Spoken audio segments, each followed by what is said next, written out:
My name's Asha Imuno. I'm from Moreno Valley, California. I'm a rapper, singer, producer, songwriter, lover. I make music for people who exist at intersections. It's R&B, it's hip hop, it's soul, it's funk, it's electronic, but it's always me in my own way. I feel like started when I was born. I have a very musical family and upbringing. My grandmother was playing piano in churches all through San Diego.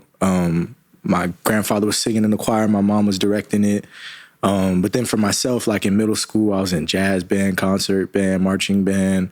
High school was when I started really like getting into making beats. I had a homie who had an MPC 2KXL. I would just go over to his house and like stay there till midnight chopping up beats and stuff. That's how I made my first beat tapes and then eventually my first mixtapes. Put out my first real mixtape in 2020 and just been on the gas since then. I'm very much like a fingerprint on everything type of artist. Yeah, I'm from the Inland Empire, Moreno Valley specifically. It's definitely shaped my sound. I think, that West Coast is always felt in the bounce and the pockets that I like, even like songs like Zigzagging that people know and maybe think about as more alternative or like pop or indie or what have you, to me has like a G-funk bounce to it. That 100 BPM, it's whip appeal music where we're from, so that's always in everything. But I think I like to embody sounds that I felt like as a kid weren't necessarily accessible to reach out and feel.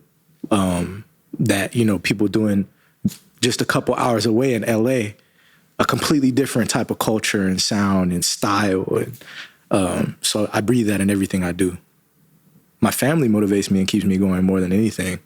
I have a nephew who turns 4 this year, and that's my first. I got my niece and my nephew. It's a different thing than being a brother or a sister.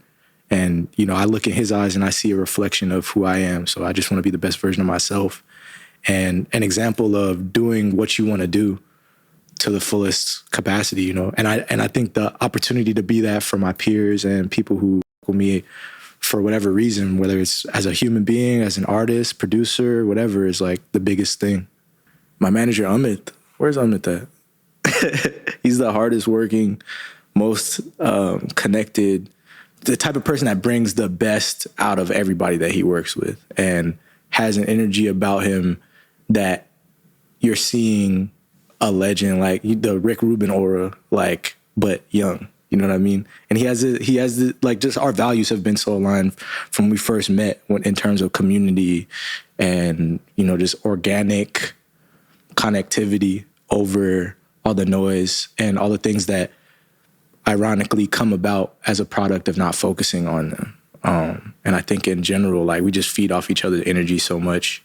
One thing that people don't know about me that I want them to know is my passion for music beyond being a vocalist and a rapper.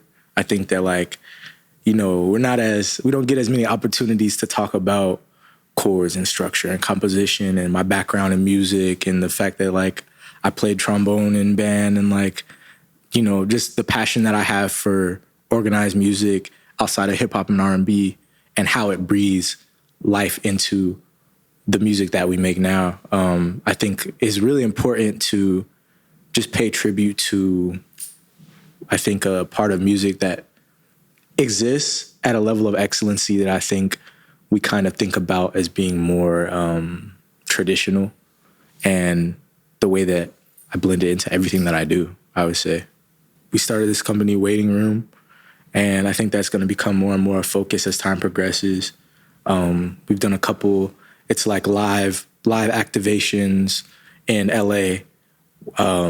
It's like art gallery meets live music, and everything is centered around raising awareness and providing donations for a charity in Moreno Valley, which means a lot to me, but also is like an intersection for people. That's my word, intersection. Like, there's people doing, my homie JL's from the IE doing impressions for grills.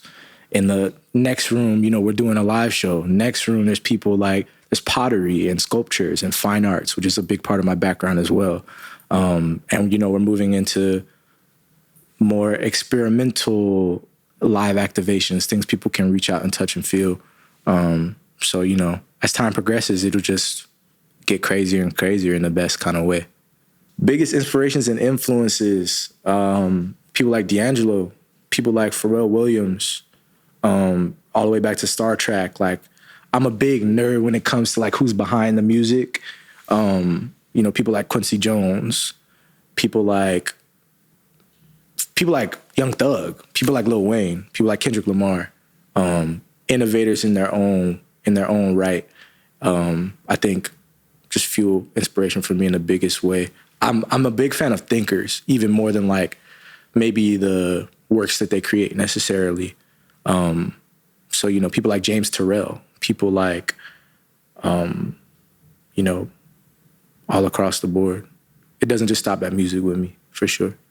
My song Pushing Buttons, it's a really vulnerable and just honest account of some of the events that have led up to my self-discovery and just understanding as a kid from somewhere where you got to do something to keep busy. And a lot of times the options aren't as positive as, you know, maybe somewhere else. But turning it into, as opposed to like, you know, a reason why I would not go after everything that I love and am passionate about, doing the opposite. And I think like it's something that at face value is just a pocket to ride and feels good, but it's a gift that keeps giving. And I think much of my album Pins and Needles is the same thing. I'm very much into the sugar in the sour and, you know, hiding messages wherever we can. My name's Asha Imuno. I just wrapped up my major stage session of Pushing Buttons. Make sure y'all grab that. It's out now. Did I Call It a Bad Time? Just dropped. Out now. Pins and Needles coming 2024.